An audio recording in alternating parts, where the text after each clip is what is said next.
Oración para antes de reflexionar la palabra de Dios. Bendito seas, Señor, porque quisiste que tu palabra viva y eterna se conservara por escrito en los libros sagrados del pueblo de Israel y de la iglesia primitiva. Nosotros los veneramos con espíritu filial, reconociendo en ellos tu voz que sale a nuestro encuentro a fin de revelarnos tus misterios más íntimos. Gracias a tu palabra, permanentemente actual y de inagotable riqueza, te conocemos a ti, el único Dios verdadero. Que el Espíritu nos enseñe a interpretar correctamente tu palabra y que haga brotar de nuestro corazón el deseo de meditarla, abriendo nuestra alma para alabarte, darte gracias, implorarte y pedirte perdón. Amén. Amén. En nombre del Padre, del Hijo y del Espíritu Santo. Muchas gracias, Patricia, y Gracias. con esta oración empecemos nuestra reunión. Estamos viendo la segunda carta de Pablo a los Corintios y estamos para empezar esta noche con el estudio del capítulo 4. Entonces, antes de comenzar, si alguno de ustedes tuviera algún comentario de lo que hemos visto en las sesiones anteriores, sobre todo la última.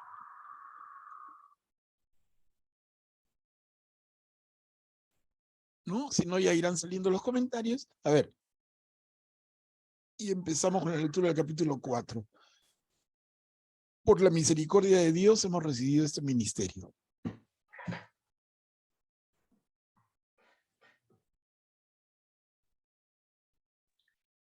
Por la misericordia de Dios hemos recibido este ministerio. Por eso, investidos misericordiosamente del ministerio apostólico, no nos desanimamos y nunca hemos callado nada por vergüenza, ni hemos procedido con astucia o falsificando la palabra de Dios. Por el contrario, manifestando abiertamente la verdad, nos recomendamos a nosotros mismos delante de Dios frente a toda conciencia humana.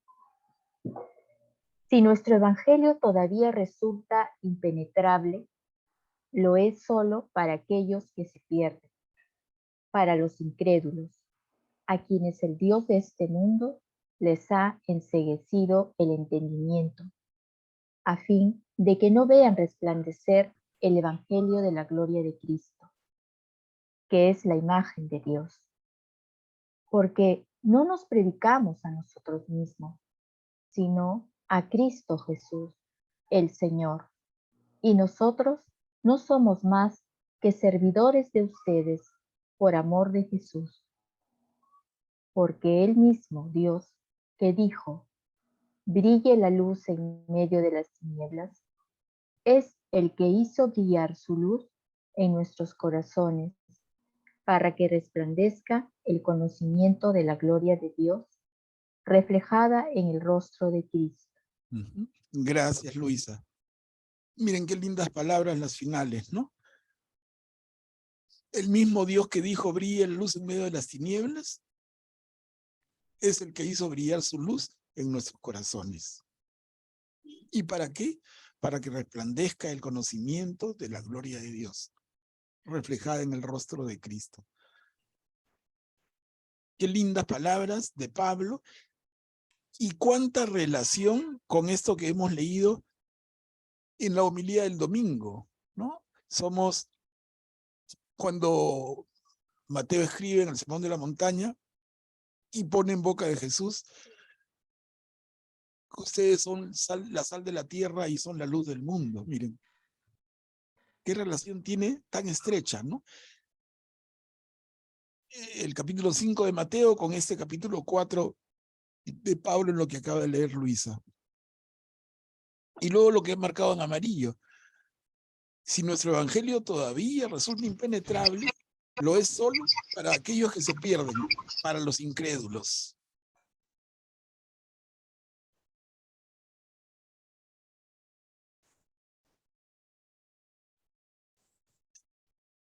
Clarísimo mensaje, ¿no? Si el evangelio todavía les resulta impenetrable, es porque no creemos, que nos falta fe. Porque para que se aclare el entendimiento, la fe es absolutamente necesaria. Miren, clarísimo mensaje de Pablo. Vamos a seguir leyendo y ustedes me dicen cuando quieren intervenir, por favor. Llevamos este tesoro en vasijas de barro.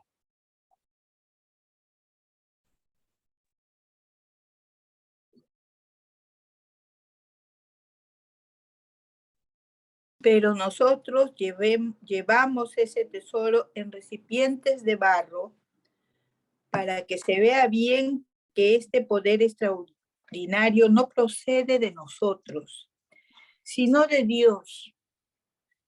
Estamos atribulados por todas partes, pero no abatidos, perplejos, pero no desesperados, perseguidos, pero no abandonados, derribados, pero no aniquilados.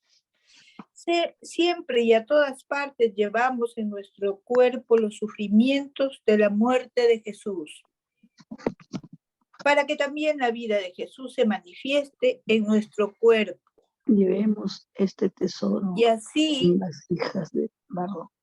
aunque vivimos, estamos siempre enfrentando a la muerte por causa de Jesús, para que también la vida de Jesús se manifieste en nuestra carne mortal. De esa manera, la muerte hace su obra en nosotros y en ustedes la vida. Pero teniendo ese mismo espíritu de fe del que dice la Escritura, creí y por eso hablé. También nosotros creemos y por lo tanto hablamos. Y nosotros sabemos que aquel que resucitó al Señor Jesús nos resucitará con él y nos reunirá a su lado junto con ustedes. Todo esto es por ustedes, para que al abundar la gracia, abunde también el número de los que participan en la acción de gracias para gloria de Dios. Gracias, Julia. Muchas gracias. Y miren, empieza Pablo en esta parte de la carta. Nosotros llevamos ese tesoro en recipientes de barro. ¿Qué entendemos? ¿A qué se refiere Pablo? ¿Cuál es ese recipiente de barro, esa vasija de barro en la que cada uno de nosotros lleva un tesoro? ¿Se entiende? Nosotros somos barro, porque Adán fue creado del barro. Excelente, Emiliano, excelente. Ujú. O sea, la vasija de barro, el recipiente de barro, es el cuerpo del hombre. Excelente, excelente. Estás atento. Y exactamente la figura, ¿no? Fuimos creados de barro y entonces somos recipientes de barro y en ese recipiente de barro habita Dios. Pablo lo ha señalado. Dios habita en cada uno de nosotros y nosotros somos una vasija de barro cada uno. Y en la medida en que somos vasija de barro, da una clarísima explicación, miren, en 2 palabras, de lo mortales que somos, de lo relativamente débiles que somos, aparentemente fuertes, invencibles, pero que a la primera realmente caemos tumbados, ¿no? Vasijas de barro.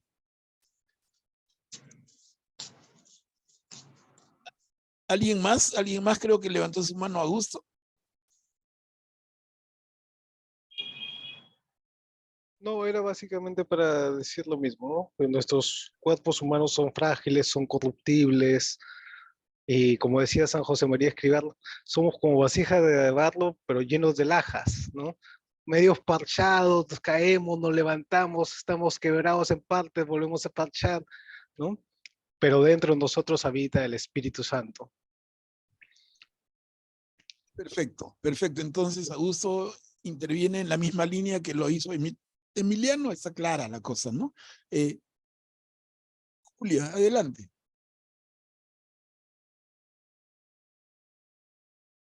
Julia. Sí, Manuel Pablo.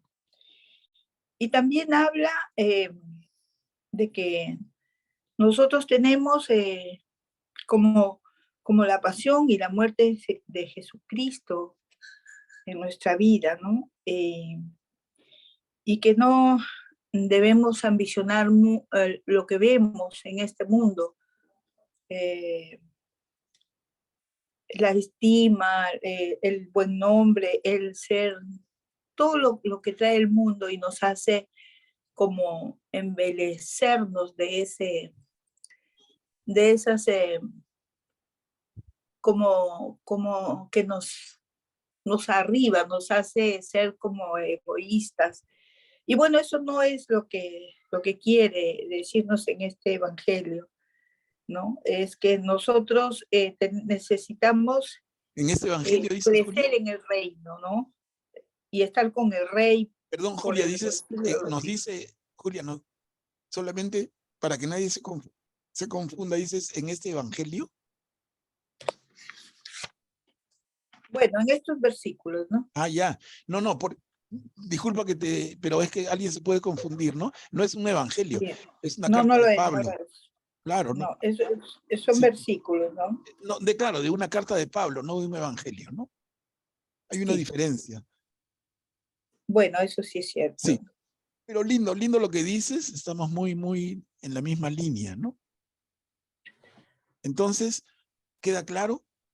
Miren, Pablo toma desde el libro del Génesis el concepto de que somos hechos de barro. Y en ese barro, en ese recipiente de barro, Dios decide morar. Cuando dice Juan en su evangelio, y puso su morada entre nosotros, y puso su morada dentro de cada uno de nosotros. Es una hermosura, ¿no? A ver, continuamos. Nuestro ser interior se renueva día a día.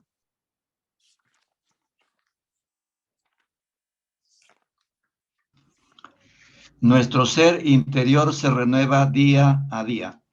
Por eso, no nos desanimamos, aunque nuestro hombre exterior se vaya destruyendo, nuestro hombre interior se va renovando día a día.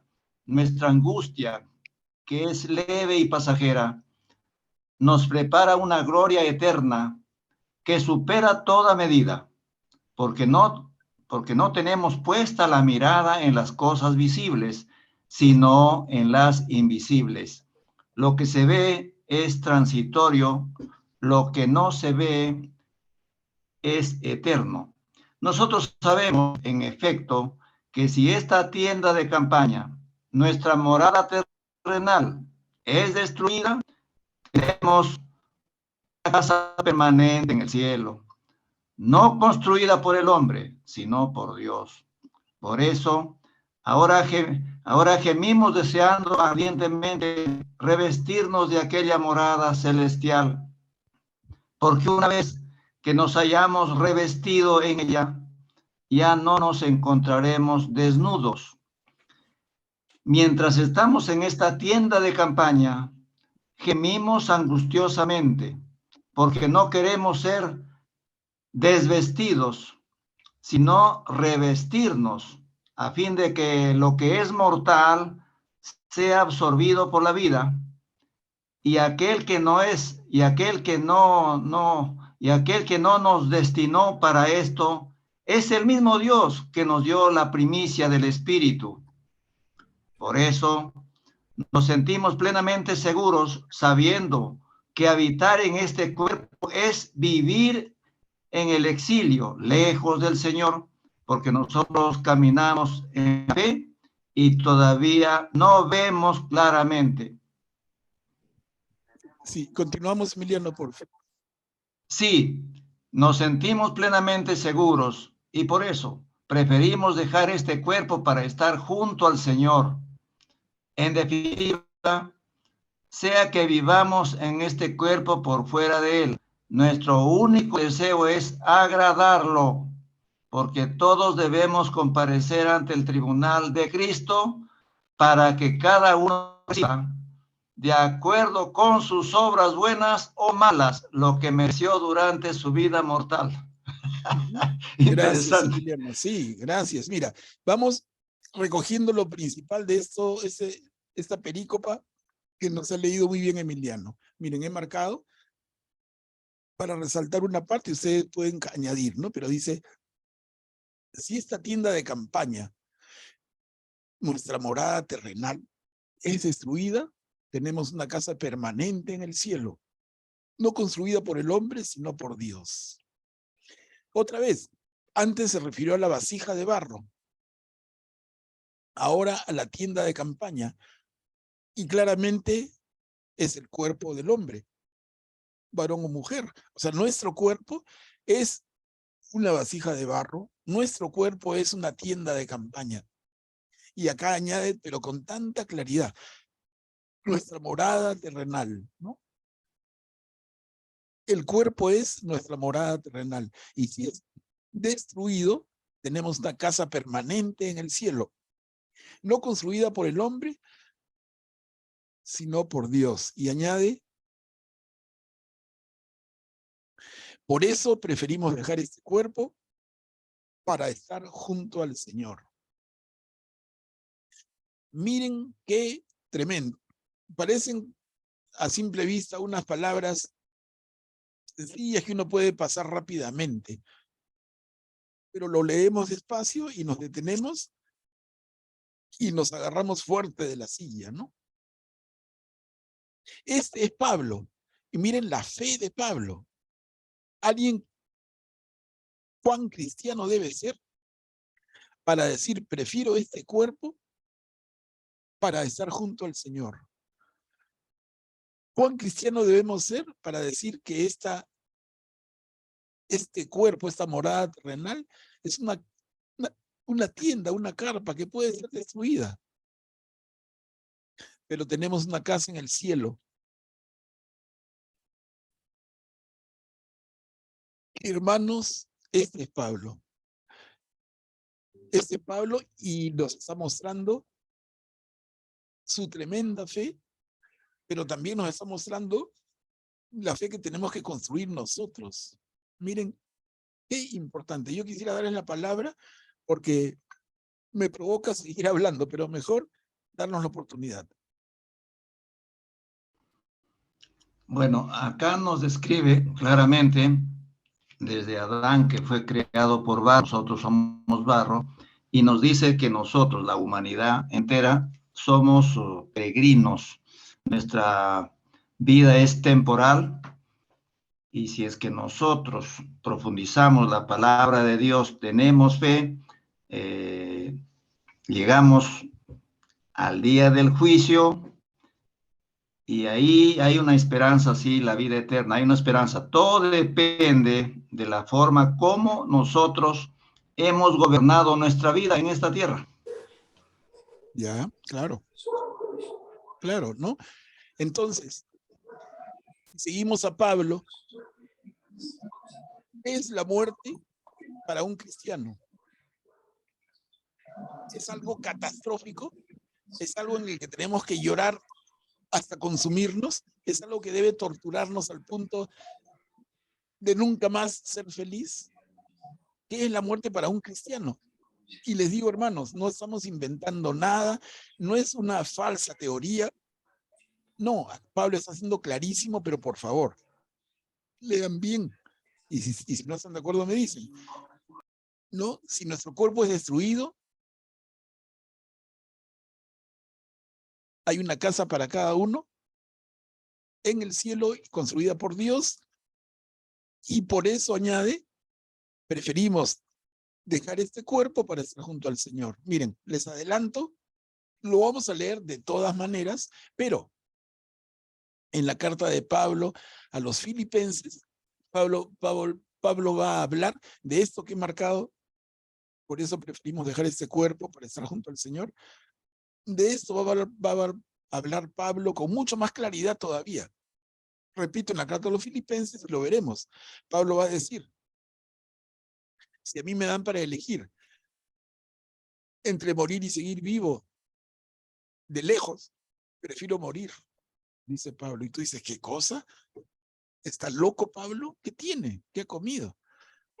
Y él mismo da la respuesta. Dice, yo digo, prefiero morir porque morir significa ir al lado de Cristo por quien vivo. Pero quedarme en la tierra, quedarme en este cuerpo, lo hago, si el Señor me lo pide, porque hay chamba que hacer acá. Hay, ¿no? Dirigiéndose a los filipenses, como a los corintios y como todas las comunidades a las que él forma y evangeliza.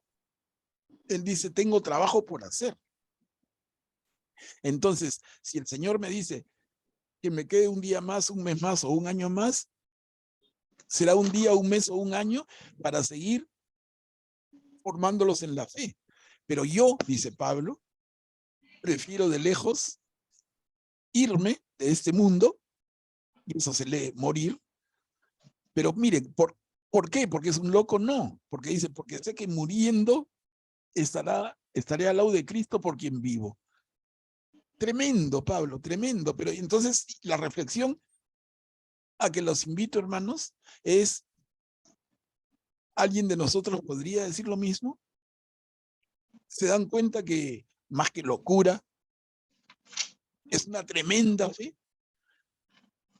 Una auténtica fe, una verdadera fe. Entonces, a eso debiera llegar un cristiano formado, un cristiano con la fe sólida. Tiene que enfrentar así la propia muerte, con alegría. A ver, yo lo dejo ahí y les doy la palabra, hermanos.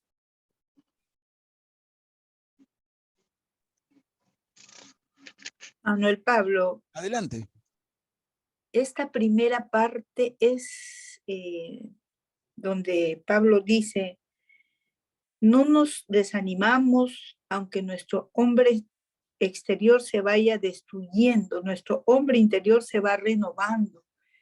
Esto es grande porque ante las tribulaciones, sufrimientos y todo lo que nos va pasando en nuestra vida, tenemos que ir como haciendo crecer nuestro yo interior, ¿no? En bien de nosotros mismos y sobre todo de los que están cerca de nosotros y a quienes podamos inculcar lo bueno que Dios nos entrega, ¿no? O sea, que va creciendo la parte interior en nosotros. Mientras más tribulaciones, mientras más desgaste, como que esa parte no debe desarrollarse para mal, ¿no? Sino al contrario, debe servirnos para crecer en el Señor. Claro, Porque, excelente, sí, Julia. Excelente comentario. Y mira, nos invita a pensar en algo adicional. Muy bien planteado, ¿no? Y es el tema del envejecimiento. exacto. O sea, nosotros ya, la mayoría del grupo, vamos teniendo nuestros añitos, nuestro calendario, como dicen de broma, pero entonces nuestro hombre exterior, varón o mujer, se va destruyendo. O sea, salen las canas, un poquito de arrugas, algunos achaques, en fin, alguna función corporal o algún órgano que se va deteriorando. Pero, dice Pablo, ¿no? Aunque nuestro hombre exterior se vaya deteriorando, destruyendo, nuestro hombre interior se va renovando día a día. O sea, cada día más viejo, cada día más sabio, cada día más viejo, cada día más joven de espíritu. Qué lindo, ¿no? Qué lindo, qué positivo. Bien planteado, Julián, ¿no? Porque en realidad no nos vamos a quedar en este mundo. Todo lo que vemos es pasajero, ¿no? Nuestro reino está arriba, ahí está nuestra casa. Y ya fue Él a prepararnos el lugar. Qué maravilloso. Claro, nuestro reino está arriba, pero nuestro reino está acá. Recuerden. Cuidado, ¿Nuestro cuidado. qué? Nuestro reino está allá, pero está acá. Sí, No, porque si claro, no, lo preparamos acá, sí, no, lo vivimos acá. O sea, un lo cristiano, les vivimos digo, acá. miren, sí, para tener claro, un cristiano que entiende las cosas a fondo, sabe que el reino de Dios ha llegado. La promesa de Jesús cuando sale de las aguas del Jordán, en el Evangelio según Mateo, recién bautizadito por Juan el Bautista, Jesús dice, el reino de Dios ha llegado. Así es. Entonces, ¿ha llegado o va a venir? El reino de Dios viene en la otra vida y Jesús dice, no, el reino de Dios está aquí y desde aquí empieza a vivirlo. ¿Y cuándo empiezas a vivir en el reino de Dios? Cuando vives impregnado del amor de Cristo, cuando vives siendo tú amor, amando a los demás, sean amigos o, como dice la bienaventuranza, incluso enemigos, ¿no? Sea tu pariente, tu amigo o un desconocido. En la medida en que tú actúas por amor, en esa medida estás siendo otro Cristo y estás viviendo en el reino de Dios. Aquí, fuera de que en el resto del tiempo dejas este cuerpo viejo que se va deteriorando y tu espíritu va al lado de Jesús, en esa casa, en esa morada que nos ha preparado. Cuando recuerdo ahí también me salteo, disculpen, pero ayuda, creo. Cuando vemos en el Evangelio según Juan, casi al final, en un diálogo de Pedro con Jesús, Pedro le pregunta, ¿dónde vas, Señor? Quiero ir contigo. Y Jesús le responde, le dice, donde yo voy, Pedro, no puede decir todavía. Miren, ¿eh? No puede decir todavía. Pero no te preocupes, yo voy a ir a preparar la habitación y cuando la tenga lista, la habitación en la casa de mi padre, y cuando la tenga lista, volveré por ti. Le está anunciando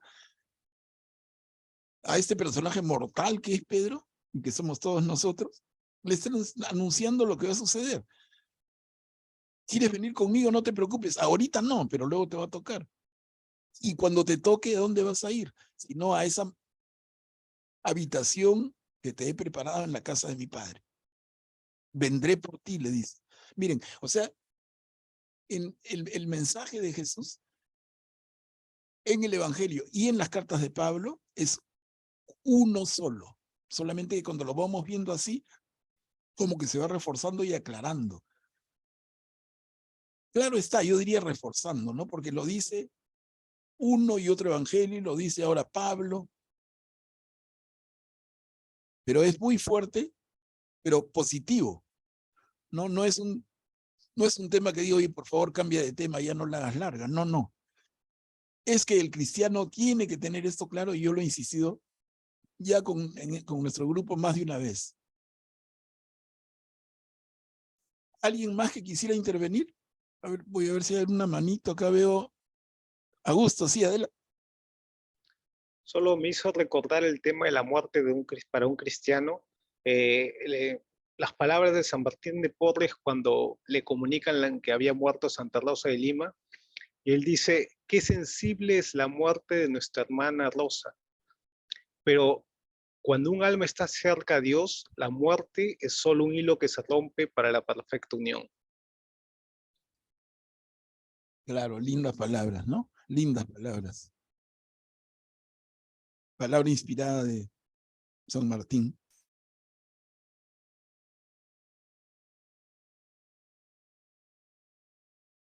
Entonces, hermanos, nuestro ser interior se renueva día a día, aunque nuestro aspecto exterior se vaya deteriorando. Y tiene que ver directamente con el envejecimiento y directamente con la forma de enfocar la muerte para el cristiano. Para un no cristiano, la muerte es terrible, ¿no? Alguien fallece y todos nos lamentamos, pero en el fondo realmente es una catástrofe. Es que le ha sucedido algo que no le va a suceder al resto. Es que sabemos que todo ser humano, todos, pobre o rico, mujer o hombre, bonito o feo, todos corremos por ese camino y ese destino. Y la muerte es un paso del que no nos salvamos. La diferencia está en que él verdadero cristiano tiene una mirada ante eso totalmente diferente. Totalmente diferente. Para un no creyente, yo escucho tantas veces decir, cuando se recuerda a un ser querido y muy cercano, ¿no? Y alguien dice, incluso en el Facebook, que ahora está tan de moda escribir, y le dice, mamita, desde donde estés, por favor, tal cosa. ¿Cómo que desde donde esté? ¿A dónde está? En una nube, en otra galaxia. Desde donde estés. Y nosotros diríamos, desde el cielo, desde el lado de Jesús, tal cosa, ¿no? No desde donde estés. Porque eso refleja ese desconcierto de la persona que o no tiene fe o tiene una fe más confundida, como que nos pasa también. Nos sucede mucho. Tenemos fe, pero no clara. Y entonces estamos estudiando y estudiando la Biblia para que nos fortalezca la fe. ¿Se dan cuenta? Para tener mucho más seguridad. Que sirva para explicar a otros, pero antes que eso, que sirva para nosotros mismos. Hermanos, el primer beneficiario de estudiar la palabra de Dios a través de la Biblia somos cada uno de nosotros. ¿Cómo podemos enfrentar la vida y las dificultades y las enfermedades y el envejecimiento y la inevitable muerte, sino de esta forma tan positiva? Y les digo, si todavía no te queda claro, entonces ese es un signo inequívoco de que la fe está debilona.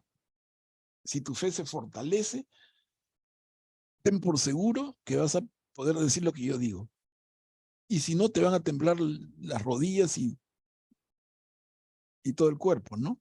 Qué fatal, qué terrible. Ahora, tampoco es que hagamos fiesta si alguien querido fallece. No, no es para hacer fiesta.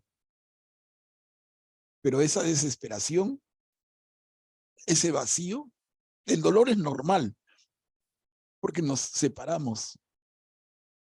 No vamos a escuchar sus risas, sus reniegos, sus consejos, sus comentarios, sus chistes, su metida de pata y lo que fuera, ¿no?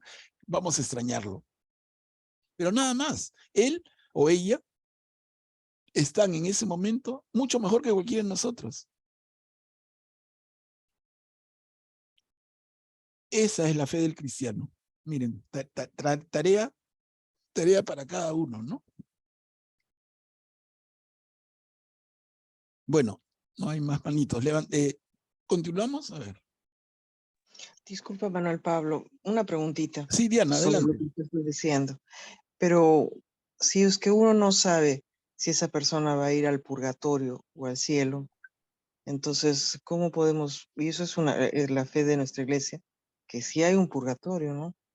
Y por eso nos piden rezar, porque si no, no pediríamos rezar. Cuando está en el cielo no nos necesita, en el infierno tampoco.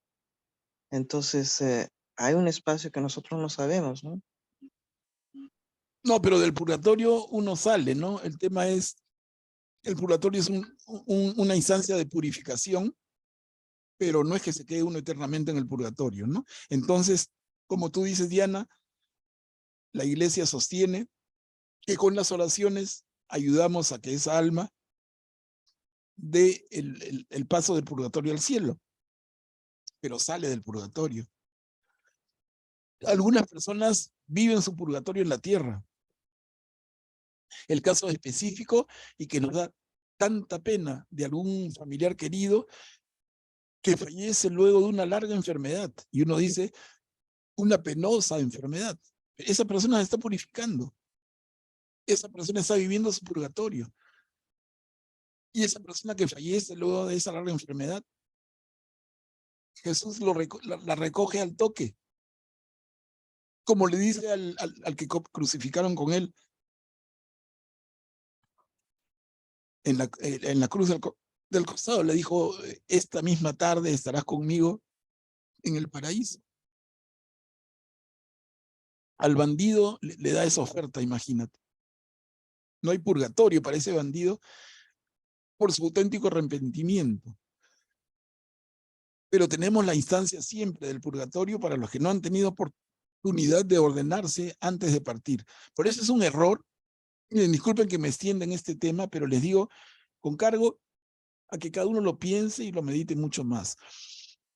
Pero es un error, y lo escucho tanto, de muchas personas que dicen que prefieren una muerte al toque sin darse cuenta. La mayoría de la gente, incluso cristianos que yo escucho, la rara vez que hablan de esto, dicen yo preferiría morir sin darme cuenta. ¡Qué equivocación, hermanos! ¡Qué equivocación! Pero lo dejo ahí. Piénselo. Piénselo y de verdad que el tema queda abierto. Cuando quieran lo tocamos. Y de hecho va a haber ocasión, porque en la lectura continua de la Biblia el tema vuelve a aparecer. Entonces, ¿qué es preferible? ¿Que la persona muera en el instante y sin darse cuenta? ¿O que la persona sufra el final de sus días y fallezca en ese trance, luego de una agonía?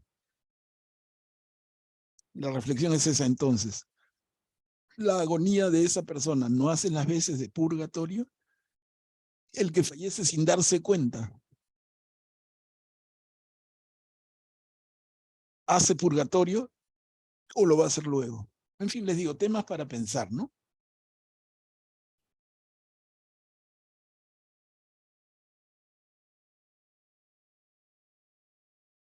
A ver, continuamos.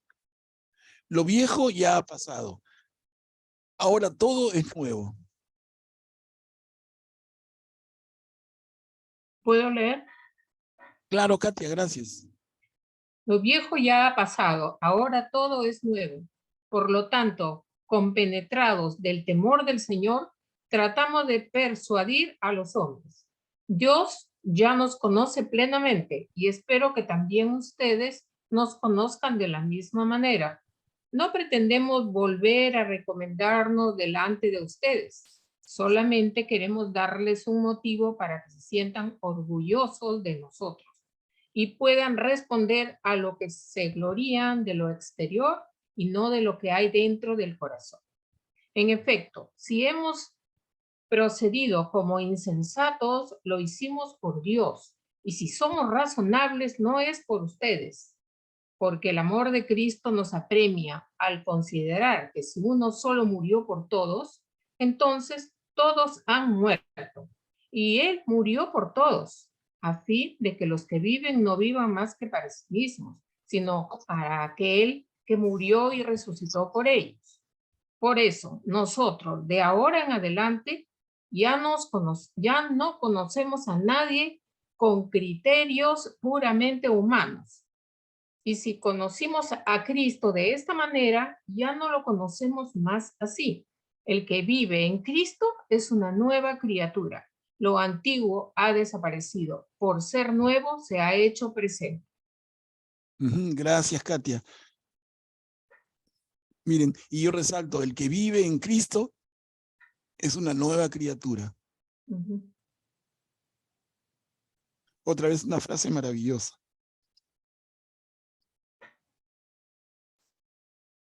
¿Cómo podemos ser una nueva criatura si somos esta vasija de barro? Tan débiles como una carpa, ¿no?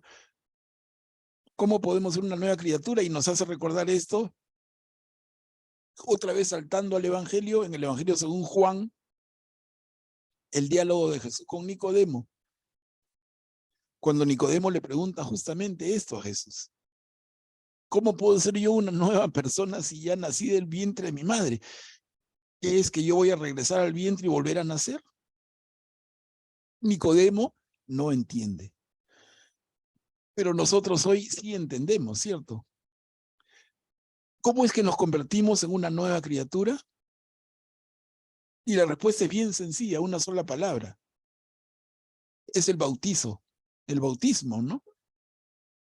Ahora, el bautismo, como lo hacemos hoy, se practica con la criaturita casi recién nacida o con días o semanas de nacido. Esa criatura no escoge, igual que nosotros, ¿no? No sé si alguno de ustedes, pero la gran mayoría Fuimos bautizados sin decidir nada. Y luego viene el sacramento de la confirmación, que por eso existe, como diciendo, bueno, te bautizaron sin que tú supieras nada, no tenías ni idea de lo que pasaba, pero ya ahora más jovencito te confirmas, pero tampoco, ¿no? En mi caso, a mí me confirmaron cuando hice la primera comunión. Estaba en la escuela primaria. Entonces tampoco había mucho discernimiento. El sentido original del bautizo, ya lo hemos conversado hace unas semanas, recuerdo, y es el tema de que el que se bautizaba en el tiempo de Pablo era el adulto que elegía seguir a Jesús, que era preparado y que conscientemente, luego de una preparación ardua, que más o menos tomaba entre 8 o 9 meses, se hacía bautizar. Perdón, 8 o 9 meses. Perdón, me equivoco y corrijo. 8 o 9 años. O sea, para que tú, acercándote a los primeros apóstoles y dijeras, yo quiero seguir a Jesús, para que te acepten y te bautices, había una preparación de 8 o 9 años. Imagínense. O sea, como cuando un joven dice, quiero ser médico, como cuando un hombre o una mujer dice, yo quiero consagrar mi vida a Dios, quiero ser religioso o religiosa. Eso significaba el bautizo en los primeros tiempos. Hoy cambió la figura y bautizan a la criaturita que no sabe nada, que no entiende nada y que no elige nada. Viene la confirmación cuando ya no es una criatura, es un jovencito, ¿no? Pero realmente a lo que se refiere aquí Pablo es a eso, ¿no? Ese aceptar a Jesús en toda tu conciencia, ese aceptar a Jesús en toda tu madurez, ese entenderlo, conocerlo y plenamente consciente, decidir seguirlo. Eso es. Y eso entonces nos hace nuevas criaturas. Augusto, adelante. Pero también tengo entendido que a veces se aplicaba un bautismo a toda la casa, ¿no? De la persona que se iba a bautizar y bautizaban también a la casa, se dan ocasiones que bautizaban a todos los miembros de la casa, incluyendo a niños, ¿no? También, o sea, habían casos en que se daban ese tipo de bautismos. Bueno, puede ser casos un poco raros, ¿no? O sea que de suceder, sucede, pero no era lo común. No era lo común. Y por eso a esos adultos, mujeres o hombres, que estaban en proceso de prepararse para el bautizo, los llamaban catecúmenos, ¿no? Entonces, tal persona, oye hermano, ¿eres cristiano? Y él decía, no, soy catecúmeno, que significa como cachimbo, estoy preparándome para, soy aspirante, ¿no?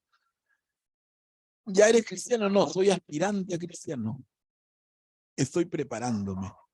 Ahora es tan fácil, ¿no? Nos regalan el ser cristianos de la boca para afuera y nos cae y nos resbala como un agua que sales de la ducha y en 2 minutos estás seco. Pero que realmente entre en nosotros es lo importante. Hacernos criaturas nuevas en función de vivir en Cristo, ¿no?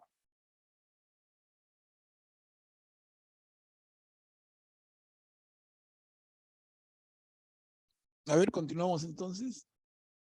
En nombre de Cristo, reconcíliense con Dios.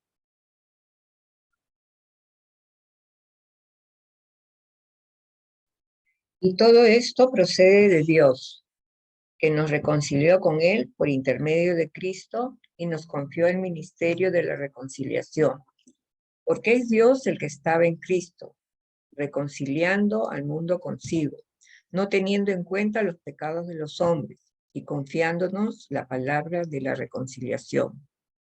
Nosotros somos entonces embajadores de Cristo, y es Dios el que exhorta a los hombres por intermedio nuestro. Por eso les suplicamos en nombre de Cristo, déjense reconciliar con Dios.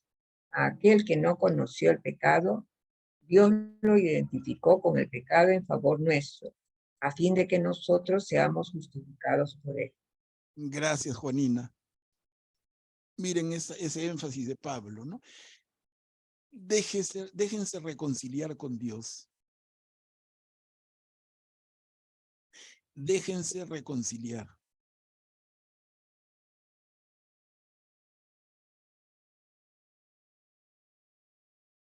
No sé cómo lo sienten, es un tema tan profundo también, ¿no? Me hace recordar esa frase, esa perícopa que está en el Evangelio según Marcos y también según Mateo, cuando cada uno de los evangelistas habla de que todo pecado Dios lo perdona, salvo aquel que se comete contra el Espíritu Santo. Y ya lo discutimos con el otro grupo de los martes, creo que les comenté a ustedes también. Se armó una discusión y yo les dejé como tarea incluso de un martes al siguiente, y les decía, a ver, piensen y busquen, hermanos, ¿cuál es ese pecado que Dios no perdona? Y de verdad que se armó un pequeño lío. Incluso una de las hermanas se retiró del grupo. Le pareció pues una tremenda herejía y le dijo, hermana, discúlpame. Lo que estoy haciendo es pedirles que piensen lo que está escrito. No es que yo lo diga, no te molestes, ¿no? Pero igual se molestó. Lean en Mateo y en Marcos, al comiencito del Evangelio. El Señor perdona todo pecado, salvo aquel que se comete contra el Espíritu Santo. Entonces, mi pregunta fue simplemente, hermanos, a ver, no es cuestión de repetir como loritos. ¿Cuál es ese pecado contra el Espíritu Santo que el Señor no perdona? Bueno, y esto tiene que ver acá otra vez. Miren, Pablo nos dice, déjense reconciliar con Dios. El Señor perdona todo. La reconciliación es el perdón. Pero déjense reconciliar con Dios. El Señor perdona todo, pero déjense. Justamente, hermanos, ¿cuál es el pecado contra el Espíritu Santo? El no dejarse reconciliar. En otras palabras y más claro, el cerrarte al Señor. El cerrarte al amor de Jesús. El cerrarte al amor de Dios, el rechazarlo. Ese es el pecado. Entonces no es que el Señor no te perdone, porque al final el Señor perdona todo, todo, salvo si tú no te dejas perdonar. Si tú cierras tu corazón, y algunas veces hacemos eso, cerramos la puerta y le ponemos 3 candados, nadie entra. Ni Jesús. Jesús está afuera. Hermanita, déjame perdonarte. No, no quiero. Mira mi amor. No lo quiero. Y rechazamos a Dios. Rechazamos a Jesús. Y contra eso Pablo, en lo que he marcado en amarillo. Otra vez una frasecita inocente que podemos leer y seguir de largo. Miren. Un imperativo. Déjense reconciliar con Dios. Julia, adelante. Manuel Pablo,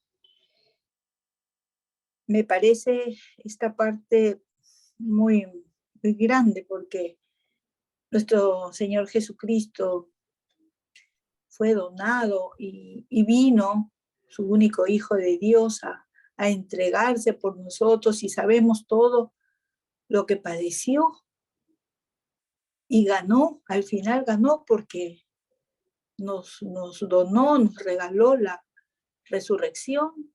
Y entonces, si es que nosotros no nos esforzamos por entregarnos a Él, y todo lo que Él sufrió se perdería por la persona que no lo acepta, ¿no?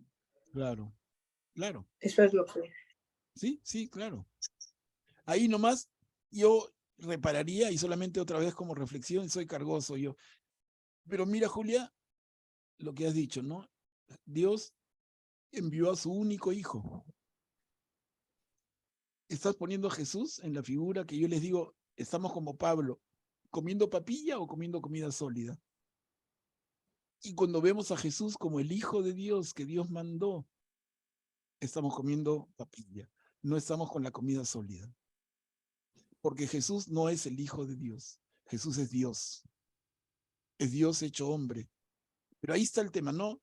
En fin, yo voy a insistir siempre, a ver si ojalá se les queda, ¿no? Pero caemos. El día martes también un hermano, a quien aprecio bastante y lo conozco mucho tiempo, se refirió a Jesús de esa manera. Ya no le dije nada. Es que temo el ser cargoso y pesado, ¿no? Pero de verdad tenemos que acostumbrarnos, y es bueno decirlo, que tengamos mucho cuidado al decir esto de Hijo de Dios, porque es la forma en que usualmente se habla, pero se habla para los niños. Y como les decía la vez pasada, nos hemos acostumbrado a que en temas de fe, siendo adultos, comemos papilla, como si fuéramos niños, ¿no? Comemos la papilla, la carnecita, la verdurita molida, y todavía la pasamos por el colador para que no tenga grumos, ¿no? Entonces comemos papilla, para que nuestro estomaguito reciba y no se atore. Pero ya no somos niños, somos adultos, y Pablo mismo nos decía, comamos comida sólida. Entonces, tiene que ver muchísimo con esto. ¿Sí? ¿Quién? Se escuchan voces. Augusto levantó su mano. Sí, pero una consulta, no estaría mal decirle Hijo de Dios siempre y cuando se tenga claro el concepto de la Trinidad, ¿no?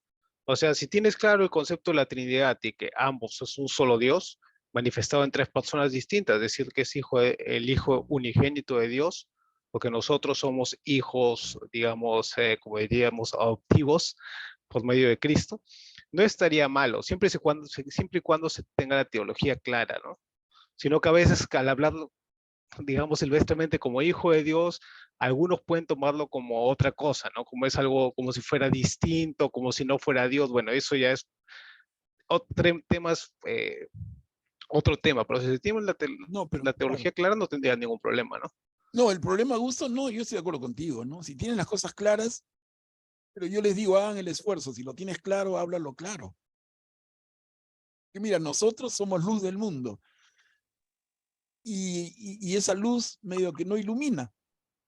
Cuidado, ¿no? Cuidado. Entonces somos un tremendo farol o una linternita. Entonces, por eso yo los invito, y yo estoy seguro de que todos vamos entendiendo más y más, pero el cuidado que les pido es en la manera de expresarlo, ¿no? Pero poco a poco vamos viendo, ¿no? Y cada uno irá haciendo su maduración. Manuel Pablo. Diana, pero un ratito para hacer en orden. Sí, Diana. Ya. Sí, quería hablar sobre el mismo tema. Creo que sí tenemos el concepto claro en relación a la Trinidad, pero es que el Catecismo de la Iglesia Católica nos dice así, que es un Dios, un solo Dios, y son tres personas. ¿Y por qué es importante? Porque es un rol, o sea, el ser de Dios, la esencia de eso es un solo Dios, pero entendido por San Agustín y por muchos padres de la Iglesia, nos han dado esto como un rol, ¿no? El Padre siempre ha sido el Creador, que no han intervenido el Espíritu Santo y Jesucristo, por supuesto, siempre va a ir más allá de lo que nosotros pensamos. Pero si no lo entendemos así también, hay cosas que tampoco podemos entenderlo como roles, ¿no? ¿Por qué el Hijo ora al Padre si Él es Dios y sabía todo? Ahí hay una tarea. ¿Pero por qué? Porque está en el rol de hijo, asumiendo todo lo que, en la obediencia de lo que decía Dios, o sea, acá en la tierra. Claro. Pero Jesucristo ha sido hijo siempre, o sea, no acá, siempre ha sido hijo. Eso es lo que nos dice el catecismo. Es una visión, Diana, ¿sabes O sea, qué? Bien antropomórfica, o sea, es ver a Dios como nos vemos los hombres. Entonces el hombre Claro, tiene, es que por eso, todo como hijo, somos tan limitados, todo hombre tiene un padre, todo padre, bueno, algunos padres tienen hijos, la mayoría. claro, Entonces claro, esa como somos relación limitados, filial sí, es verdad, es verdad. la llevamos a la fe y es papilla, es comida para niños. O sea, les dejo ahí. Les digo, yo no quiero discutir, Claro, de como es verdad. un gran misterio, nosotros tratamos dentro de nuestras limitaciones de seres humanos, tratar de entenderlo, y sé que cualquier explicación de la Santísima Trinidad va a ser siempre, bueno, en nuestras limitaciones, ¿no? De seres humanos. Solamente cuando lo podamos conocer, ahí recién podemos saber cómo es la esencia de su naturaleza. Pero si lo tenemos claro, a veces también nos sirve esto para entender las cosas, porque hay cosas en teología son difíciles de entender, pero sí es bueno saber que es un solo Dios y es un Dios trinitario, ¿no? Es 3 personas, pero es un solo Dios. Claro. No, no, por eso, yo estoy de acuerdo con ustedes. Eso es lo que dice el misterio de la Santísima Trinidad. Solamente yo insisto, y como les advertí desde antes, ¿no? Cada vez que se dé la ocasión fastidiaré, pero mi intención no es corregir el catecismo de ninguna manera, quién soy yo, ¿no? Pero es pedirles, mira, si lo entiendes mejor, trata de explicarlo mejor. Pero eso de decir el Hijo de Dios, para una persona que ya está grande en su fe, es retroceder varios kilómetros. Jesús es Dios. Entonces, entre nosotros decir que el Hijo de Dios vino al mundo, en fin, se los dejo, ¿no? No, son temas que no se agotan, son temas de que meditaremos todos los días de lo que nos queda de vida. Y ojalá sea mucho para todos. Pero el tema no es fácil. Pero digo yo, tratemos de hablar con la claridad necesaria para no confundir a otro. Porque les digo, ¿cuál es el argumento? Yo estoy cansado de conversar con judíos y con musulmanes, y los musulmanes no son gente rara, es gente linda, y como hemos dicho ya y creo que hemos comentado, los musulmanes, que es la religión del Islam, tienden a ser, a fines del siglo XXI, ese siglo que estamos viviendo, la tendencia es, de acuerdo a los estudiosos en demografía en el mundo, el Islam tiende a ser la religión más importante de Europa a fines del siglo XXI. No es algo despreciable. El judaísmo, en todo caso, sí, se ha quedado chiquito, ¿no? Rezagado. Pero el Islam crece y crece. Entonces, final de cuentas, nosotros venimos del judaísmo y el Islam viene de nosotros. Pero estamos en el medio del sándwich. Pero ambos, nuestros predecesores y nuestros seguidores, ambos nos dicen que tenemos 3 dioses. Ambos, miren, es una crítica fuerte. Si no nos interesa, bueno, a mí sí me preocupa, ¿no? Yo digo, ¿de qué manera podemos avanzar en esa línea que no es fácil? Y les digo, Pablo es claro cuando habla de comer papilla o comer comida sólida. Cómo entendemos las cosas y cómo las decimos. Pero repito, es un tema delicado. No es que cambie la fe de nadie, solamente es de qué manera lo expresamos, ¿no? Yo sé que lo hacemos de todo corazón, de todo entusiasmo, pero nos sale sin pensar, porque Dios mandó a su hijo, porque el hijo se fue y se retiró de la ciudad para rezarle a su padre. Son temas para reflexionar mucho más. Entonces, ¿qué hacía Jesús cuando iba a orar? ¿A quién oraba? ¿A él mismo? En fin. Les digo, hermanos, tremendo tema. Pero qué Perdón, lindo. Pablo, sí, discúlpame sobre esto, pero sobre el Islam, por ejemplo, yo tengo amigos, bastantes amigos, porque he estado en Europa y en Londres con ellos, hablamos, y cada vez que yo decía, es que nosotros consideramos a Dios nuestro Padre, no blasfemes, me decía, porque Jesucristo es su Hijo, no blasfemes, me decía. Claro, O pues. sea, todo eso, porque no puede ser padre, me dicen. ¿Y Es por lo qué no mismo. puede ser padre? Claro, es lo que te Porque digo. ellos tienen una relación de amos. ellos son siervos. No, con la gran revelación de Jesucristo es que tenemos un Padre, Dios es Padre. Eso no lo pueden ver con una situación de amor, sino de de servidumbre. Y además, la diferencia en religiones monoteístas es que nosotros tenemos la creencia de un Dios, ni siquiera eso, sino un Dios encarnado. Ellos, por supuesto que no van a creer eso. No tenemos lo mismo, no. A pesar de ser monoteísta, nosotros creemos en un Dios No, claro, que es sí, uno y es es tres correcto. personas. Y además que Dios, Cristo Jesús, es encarnado. O sea, son diferentes. Y tenemos que defender nuestra fe. O sea, no asimilarnos a ellos, porque eso están poniendo en la cultura de Europa. Ahora todito el Islam está ahí. Es mucho más fácil entender esa posición de ellos. Cada vez que nosotros creemos que conocemos a Dios, que lo tenemos bien conocido, nos asemejamos al diablo, porque él creyó que sabía Dios. Nosotros todavía lo tenemos como un misterio porque es algo que no podemos entender. Por eso es el misterio de la Santísima Trinidad. Y creo que irlo tomando como los padres lo tomaron es diferente, pero creo que sí sería bueno releer el catecismo. El catecismo es una gran guía y eso sí tenemos que verlo, ¿no? Claro. No, yo totalmente de acuerdo contigo, Diana, 100%. ¿Ah? No, no me distancio ni en un milímetro. Repito que lo que yo les digo no es rechazar cosas que son fundamentales en nuestra fe. Solamente recomiendo cuidado en la manera de hablar, para no escandalizar, para no alejar.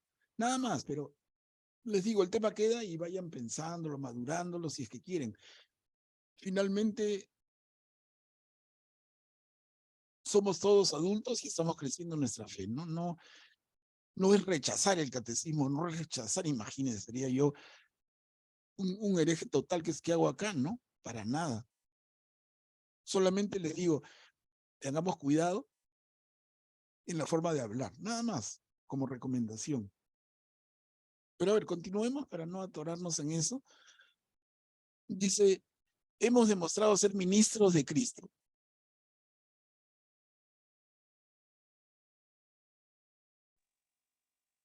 Y porque somos sus colaboradores, los exhortamos a no recibir en vano la gracia de Dios, porque Él nos dice en la Escritura, en el momento favorable te escuché, y en el día de la salvación te socorrí.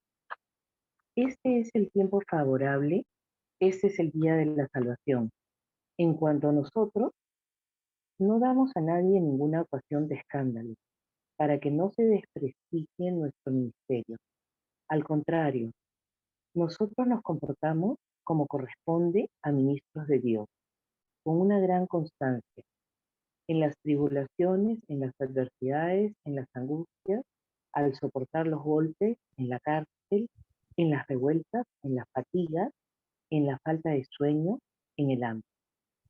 Nosotros obramos con integridad, con inteligencia, con paciencia, con benignidad, con docilidad al Espíritu Santo, con un amor sincero, con la palabra de verdad, con el poder de Dios, usando las armas ofensivas y defensivas de la justicia, sea que nos encontremos en la gloria o que estemos humillados, que gocemos de buena o de mala fama, que seamos considerados como impostores, cuando en realidad somos sinceros, como desconocidos cuando nos conocen muy bien, como moribundos cuando estamos llenos de vida, como castigados aunque estamos ilesos, como tristes aunque estamos siempre alegres, como pobres aunque enriquecemos a muchos, como gente que no tiene nada aunque lo poseemos todo.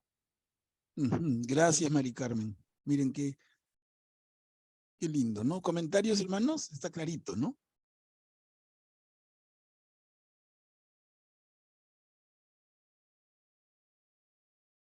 La respuesta del cristiano.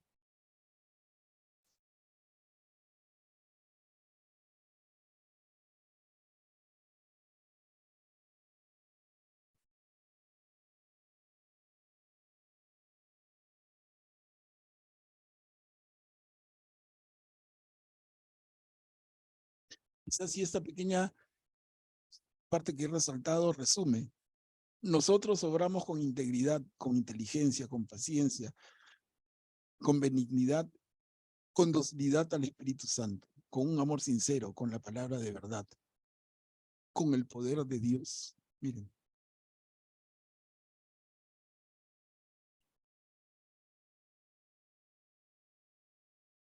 Fuerte y claro, ¿no? La conducta del cristiano en medio de este mundo, que puede ser tan hostil, que puede darle la espalda tanto, y a veces no solamente la espalda, sino de manera tan agresiva.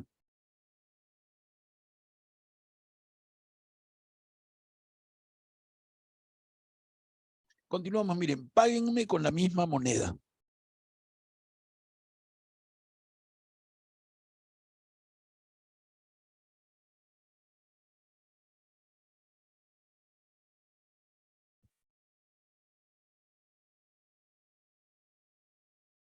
Les hemos hablado, Corintios, con toda franqueza y hemos abierto completamente nuestro corazón.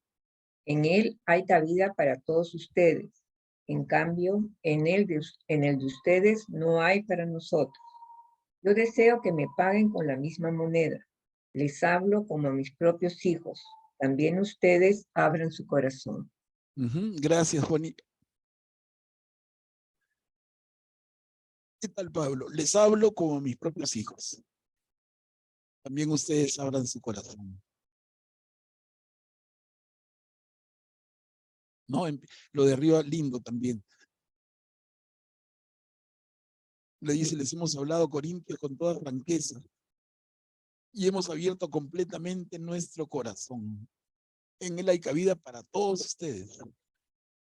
En cambio, en el de ustedes no hay cabida para nosotros. Cuando pide que le paguemos de la misma manera, que le paguemos con la misma moneda, es lo que viene a continuación, ¿no? Abriendo nuestro corazón como él lo tiene abierto completamente para nosotros. Chiquito el texto, pero clarísimo también, clarísimo. Es Pablo hablando. Miren acá, ¿qué armonía puede haber entre Cristo y Beliar?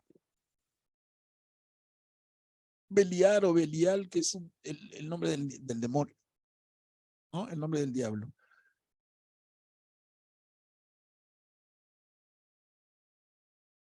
Yo leo, ¿qué armonía puede haber entre Cristo y Beliar? No tengan relaciones indebidas con los que no creen. ¿Por qué?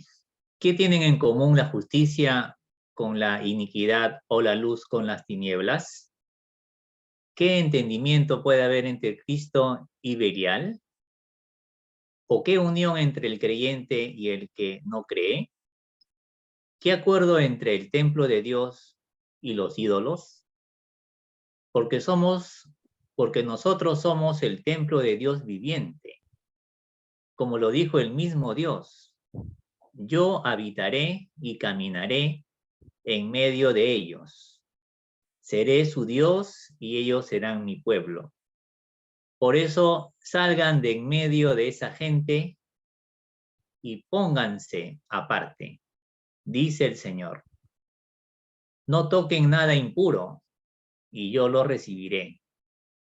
Y seré para ustedes un padre y ustedes serán mis hijos y mis hijas, dice el Señor Todopoderoso. Ya que poseemos estas promesas, queridos hermanos, purifiquémonos de todo lo que mancha el cuerpo o el espíritu, llevando a término la obra de nuestra santificación en el temor de Dios. Gracias, Rubén. Permítanme partir por el final, porque es un concepto que valdría la pena explicarlo un poquito. Ustedes me dirán a ver si es necesario o lo tienen claro, ¿no? Cuando dice el temor de Dios, es un concepto que aparece mucho en la Biblia. Y la pregunta sería, ¿Qué entendemos por temor de Dios? O el temor a Dios. Lo leemos literalmente. ¿Hay que tenerle miedo a Dios? ¿Augusto? Creo que es un profundo respeto, ¿no? Un respeto que viene del amor, ¿no? Cuando tú amas a tu padre, lo respetas mucho, ¿no? Lo veneras, ¿no? Y en este caso, siendo Dios, bueno, aparte de adorarlo, el temor de Dios se refiere más, yo creo, a un profundo respeto, ¿no? Uh-huh. Bien, gracias, Augusto. ¿Alguien más? ¿Alguien más que quisiera opinar? ¿O estamos de acuerdo con Augusto?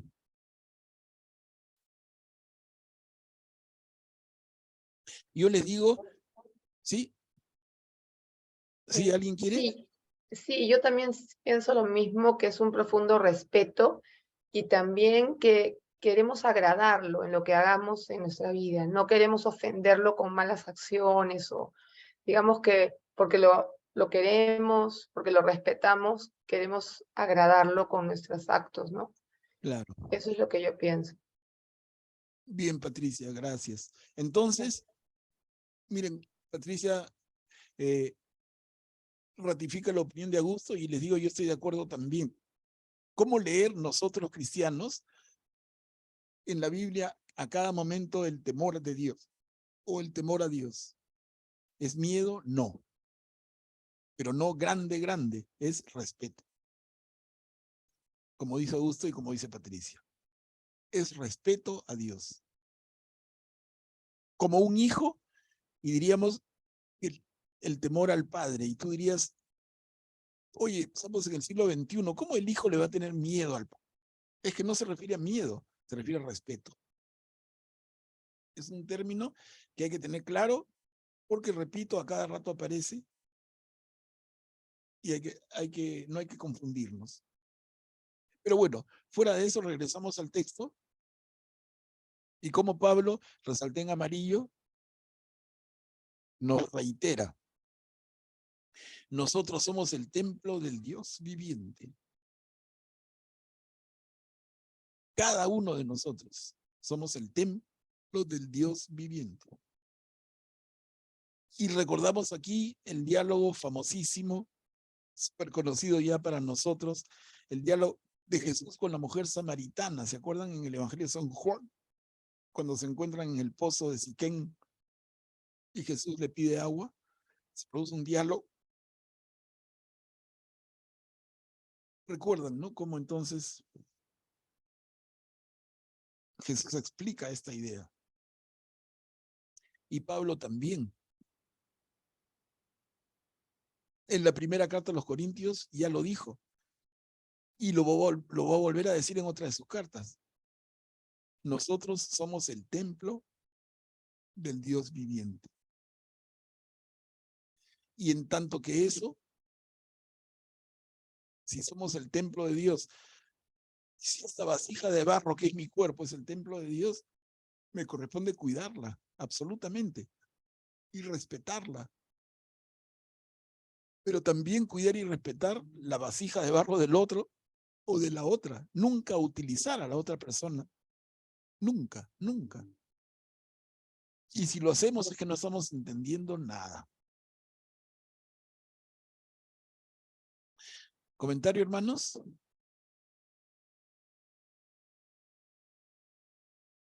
A ver, continuamos entonces.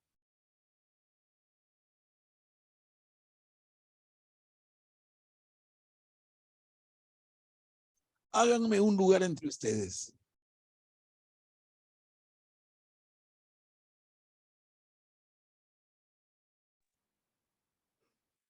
Háganme un lugar en sus corazones. Nosotros no hemos perjudicado, ni arruinado, ni explotado a nadie. No digo esto para condenarlos.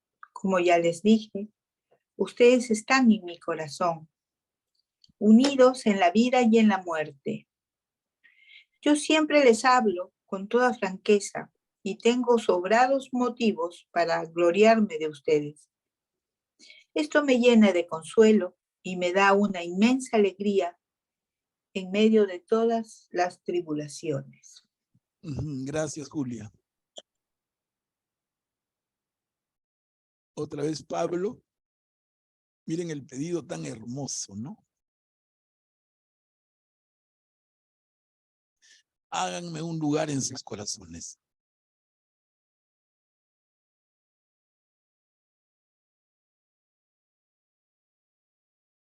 Son palabras que yo creo que más que comentar hay que sentirlas, ¿no?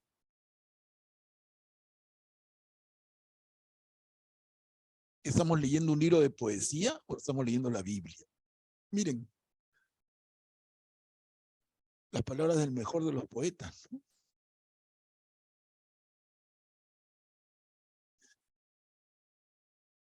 Acá viene una perícopa más larga. Tito nos contó el anhelo que tienen de verme.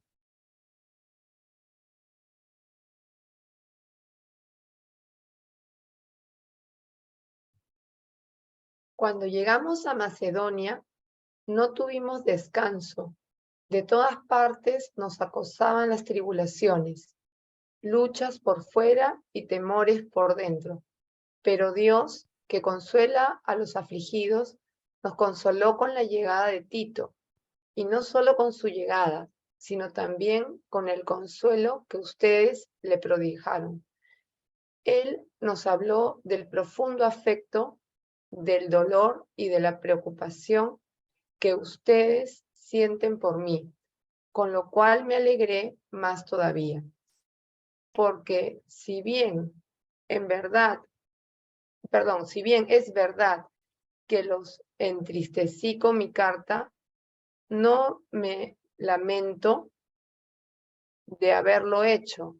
Si antes lo lamenté al saber que aquella carta, aunque solo fuera momentáneamente, los entristeció, ahora me regocijo, no porque ustedes se hayan puesto tristes, sino porque esa tristeza fue un motivo de arrepentimiento. Ustedes, en efecto, han experimentado la tristeza que proviene de Dios, de manera que nosotros no les hemos hecho ningún daño. Esa tristeza produce un arrepentimiento que lleva a la salvación y no se debe lamentar. En cambio, la tristeza del mundo produce la muerte. Fíjense bien lo que ha producido en ustedes la tristeza que proviene de Dios. Cuánta solicitud, cuántas excusas, qué indignación, qué temor, cuántos deseos ardientes, qué preocupación, qué castigo ejemplar. De todas las maneras posibles, ustedes han demostrado que son inocentes en este asunto.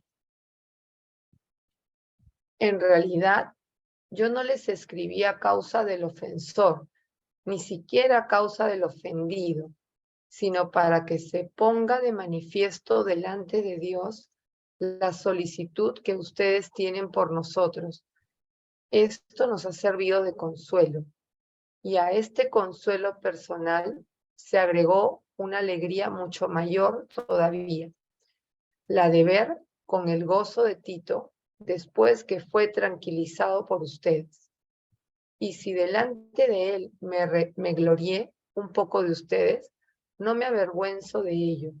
Todo lo contrario, de la misma manera que siempre les he dicho la verdad, también en esta ocasión se comprobó que era legítimo el orgullo que sentí por ustedes delante de Tito, y el afecto que él les tiene se acrecienta cuando recuerda la obediencia, el respeto y la reverencia con que lo recibieron.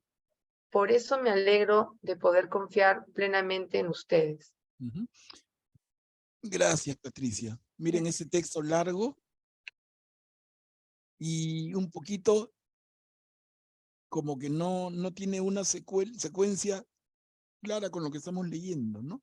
Y aquí entran interpretaciones y estudios de gente que le dedica años y años de su vida a esto, ¿no? Y es que esta, que conocemos como segunda carta, es una composición de una tercera y una cuarta, en fin. Entonces estos son como un fragmento metido y no le encontramos mucho de dónde viene, ¿no? Entendemos algo, pero no se entiende así perfectamente, no.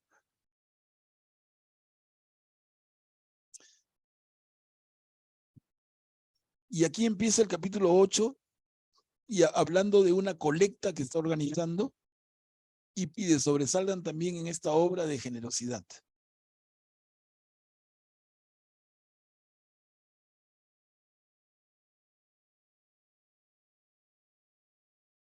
Es una colecta que Pablo está organizando para los pobres de Jerusalén.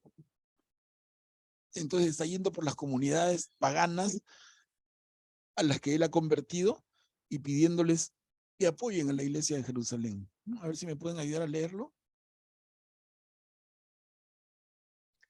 Ahora, hermanos, queremos informarles acerca de la gracia que Dios ha concedido a las iglesias de Macedonia, porque a pesar de las grandes tribulaciones con que fueron probadas, la abundancia de su gozo y su extrema pobreza han desbordado en tesoros de generosidad.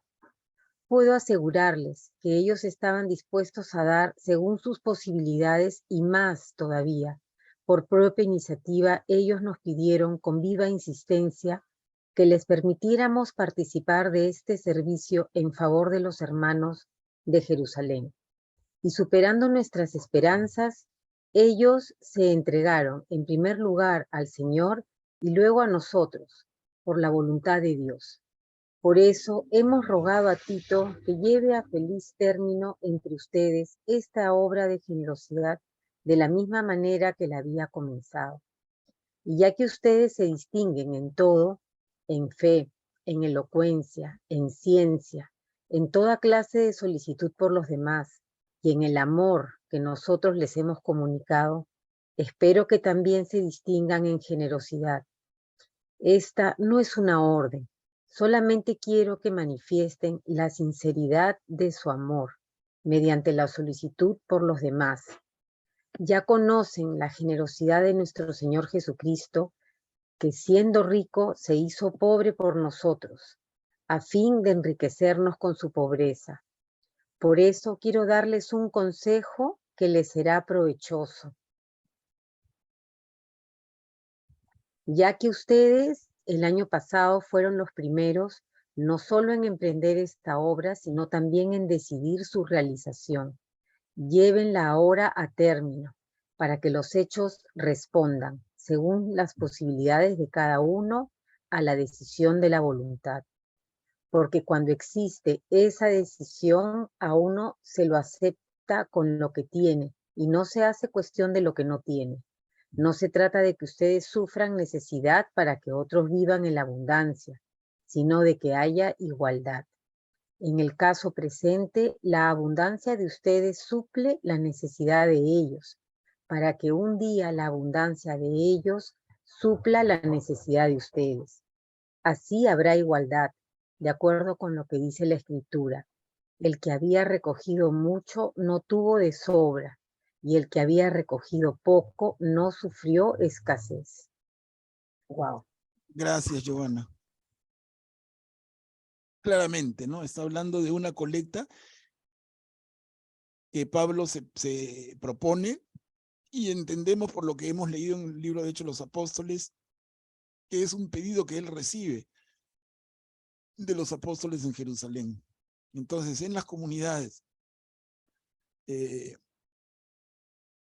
del mundo pagano a las que Pablo evangeliza, se les pide que hagan colaboración, se les pide que aporten a una gran colecta que tiene como fin los pobres de Jerusalén. Y Pablo toma este encargo, pero lo toma con tremenda fuerza y dedicación.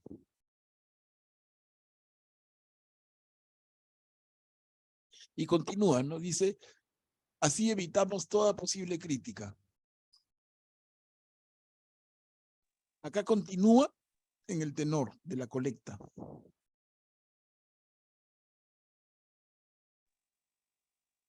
Doy gracias a Dios porque ha puesto en el corazón de Tito la misma solicitud que yo tengo por ustedes.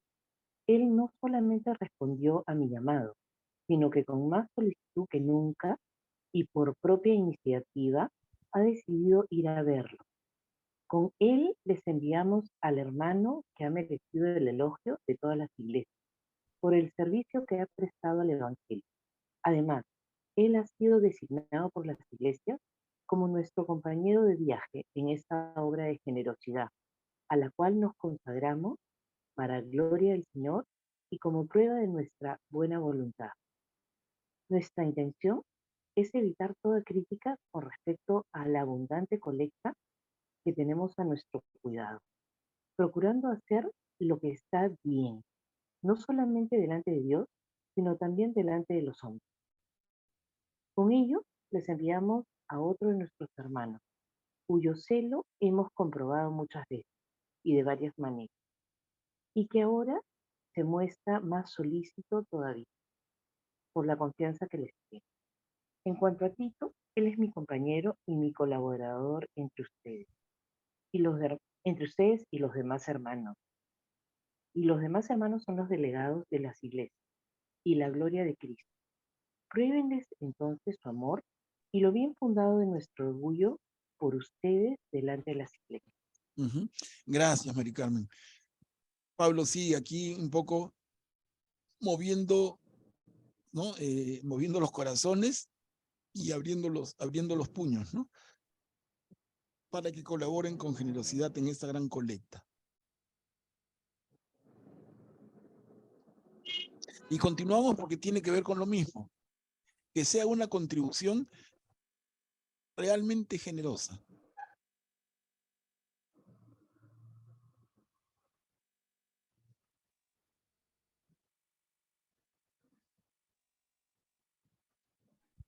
Está además que les escriba acerca de este servicio en favor de los hermanos de Jerusalén, porque conozco la buena disposición de ustedes. Ya les he dicho con orgullo a los hermanos de Macedonia. La Acaya está preparada desde el año pasado, y el entusiasmo de ustedes ha servido de estímulo para muchos. A pesar de todo, envié a los hermanos para que nuestro orgullo respecto de ustedes no se vea defraudado en esta ocasión y, además, para que estén preparados, como ya les advertí.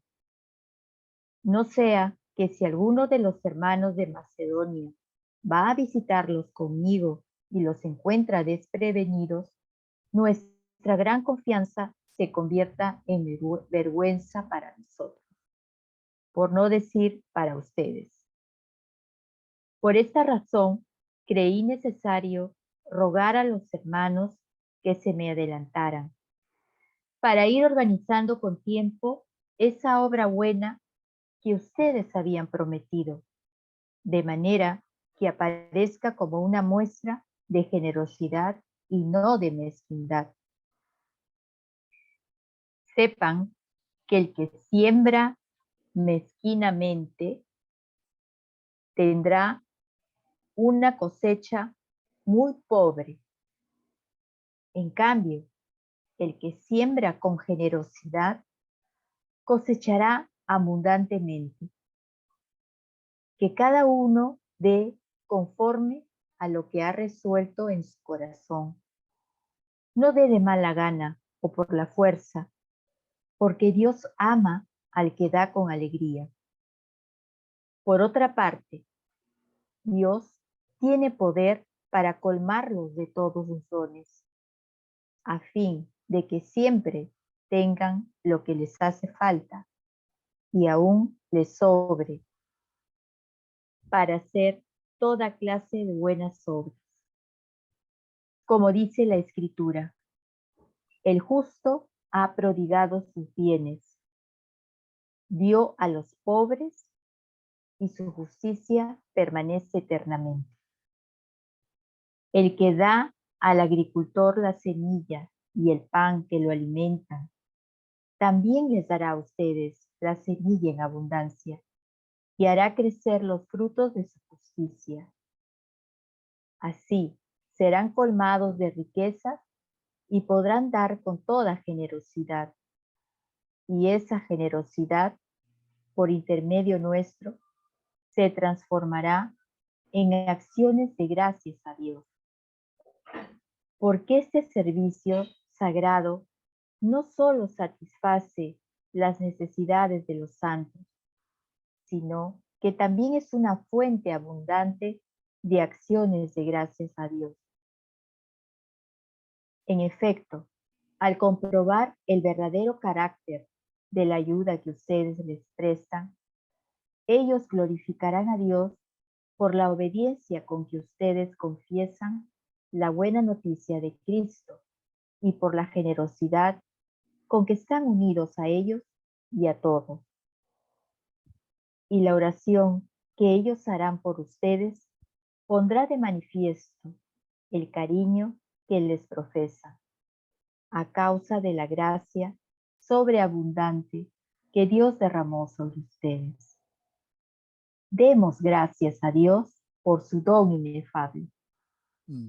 Muchas gracias, Luisa. Entonces, este texto largo, en el cual Pablo sigue hablando de esta colecta, ¿no?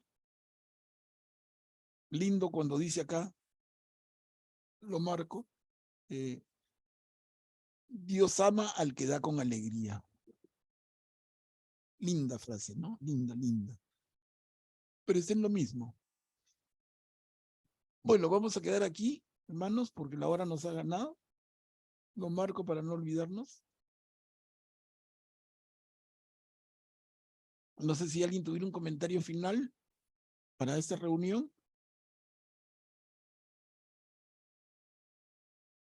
O concluimos, por favor, con una oración final.